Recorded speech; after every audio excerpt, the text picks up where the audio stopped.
आता पुढचा फ्रॉड तुम्हाला दाखवतो. इथे साधारणपणे 48 मतदार दाखवले होते. ॲड्रेस पत्ता काय दाखवला असेल? घसीटाराम हलवाई म्हणून एक दुकान दाखवलं. त्याच्यावर 48 मतदार नोंदवलेले आहेत. पहिली गोष्ट म्हणजे दुकानावर तुम्ही कोणाचं रहिवासी म्हणून नोंद करूच शकत नाही, त्याच्यावर रेसिडेन्सी म्हणून तुम्हाला मतदान मिळू शकत नाही. पण गंमत अशी आहे की हे सगळे माहिती काढत असताना आम्ही जेव्हा इथे गेलो घसीटाराम हलवाईमध्ये थोडी हलवाई घ्यायला गेलो, तेव्हा आत्ताची परिस्थिती अशी आहे आणि हे दुकान 10 वर्षापूर्वीच कोणीतरी तोडून मोकळं होऊन पुढे गेलेलं आहे. तिथे एक सुद्धा ही व्यक्ती राहत नाही 48 मधून. सगळ्यांचं नाम घसीटाराम हलवाई इथे दाखवलेलं आहे. असे किती असतील? किशोरीताई, आपण कधी गेले तिथे हलवाई खायला? स्नेहलताई बसलेले आहेत, तुमच्या बाजूलाच आहे. आणि नंतर हे सगळं झाल्यानंतर पुन्हा एकदा तुम्हाला सांगतो की आत्ताची म्हणजे विधानसभेनंतर जी नावं डिलीट झालेली आहेत ती प्रत्येक महिन्यात निवडणूक आयोगाच्या वेबसाईटवर वॉर्ड वाईज आता आहेत, विधानसभेच्या वॉर्ड वाईज बरोबर आहेत. तिथे डिलीटेड नावांमध्ये आपण पाहिलं पाहिजे की आपले कार्यकर्ते कोण आहेत, आपल्या परिवारामधलं कोण आहे, आपल्या मित्रांमधलं कोण आहे. कारण साधारणपणे जर आपण पाहिलं तर वरळीमध्ये विधानसभेनंतर 1200 मतदार हे आत्ता कापलेले आहेत. हे आम्ही कुठून सगळे एक एक पॅरामीटर्स घेतले होते? तर हे काही आपण हवेतून निर्माण नाही केलेले आहेत, हे स्वतःच्या मनातलं काही नाही आहे. ही जी 17ची लिस्ट आहे, 17ची यादी आहे, ही निवडणूक आयोगाच्याच NERPच्या हँडबुकमधली आहे की असं असं काही असेल तर ह्याला गडबड आहे, हे तुम्हाला शोधणं गरजेचं आहे. ही यादी मी सगळ्या आपल्या शाखेंमध्ये देईनच, सगळ्या उपशाखा प्रमुख आणि गटप्रमुखांच्या हातात देईन. या यादीप्रमाणे जरी तुम्ही पाहिलत ना, ह्याच्यातून 3, 4, 5 जरी तुम्हाला काही सापडले तर मुंबईत तुम्हाला म्हणजे आता जर वरळीतच एवढे असतील तर मुंबई पाहिलं तर लाखो मतदार तुम्हाला असे सापडतील की जे तिथे मतदार म्हणून येणंच चुकीचं आहे किंवा ती लोकच नाही आहेत तिथे.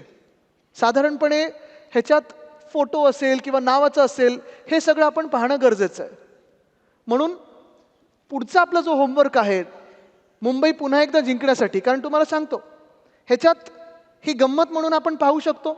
एक साधारणपणे आपल्याला काम म्हणून पाहू शकतो. आता उद्धव साहेबांना आपल्याला काहीतरी काम द्यायचं आहे, निवडणुकीच्या आधी व्यस्त ठेवायचं आहे, आदित्यला काहीतरी तुम्हाला काम द्यायचं आहे म्हणूनही आपण पाहू शकतो.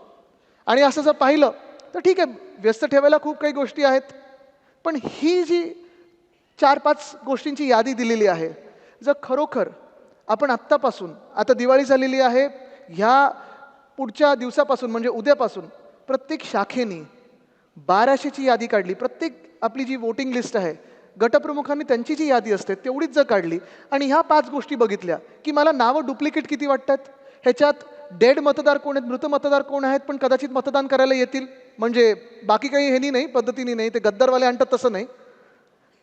खरोखर किती आहेत आणि किती मतदान म्हणून रजिस्टर आहेत, किती लोकांचे फोटो नाही आहेत, किती लोकांचे पत्ते नाही आहेत आणि किती लोकांचे वेगळे पत्ते म्हणजे वेगळ्या पत्त्यांवर वेगळ्या लोकांचं एका पत्त्यावर लिहिलेलं आहे.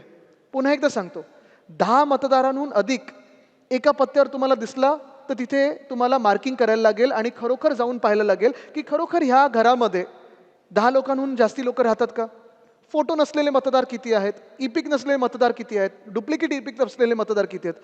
हे जरी तुम्ही पकडू शकलात तरी मला वाटतं तुम्ही मुंबईला अदानिस्तान होण्यापेक्षा वाचू शकता, त्यापासून वाचू शकाल आणि पुन्हा एकदा मुंबई महानगरपालिकेवर आपला भगवा फडकू शकाल. हे आज तुम्हाला ठरवून निघायचं आहे. तयार आहात? तयार आहात? जिंकायला तयार आहात? पण त्याआधी होमवर्क करायला तयार आहात का? धन्यवाद. जय हिंद, जय महाराष्ट्र, वंदे मातरम.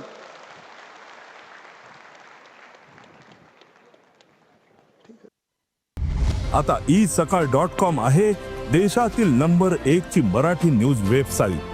प्रत्येक अपडेटसाठी isakal.com ला नक्की भेट द्या.